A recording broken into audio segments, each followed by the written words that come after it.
मैं और आप नीतीश कुमार इंडियन बिहार सीएम के इस शर्मनाक रवैये की पुरजोर मजम्मत करते हैं और आपसे भी गुजारिश है कि इस पैगाम को न सिर्फ सुने बल्कि लोगों तक पहुंचाएं। इस्लाम जुल्म के खिलाफ खामोशी की इजाजत नहीं देता। हम इस ज़हनी मरीज की पुरजोर मजम्मत करते हैं जिसने हमारी बहन की तौहीन की। सलाम अमन सिखाता है। इस्लाम ने औरत को इज्जत, हया और तहफ़्फ़ुज़ दिया है। कुरान मजीद में अल्लाह ताला फरमाते हैं, ए नबी, मोमिन औरतों से कह दो कि वो अपनी चादरें अपने ऊपर डाल लिया करें।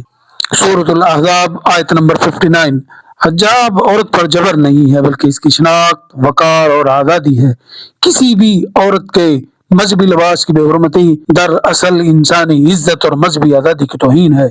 हम नफरत नहीं, इंसाफ और एहतराम का मुतालबा करते हैं।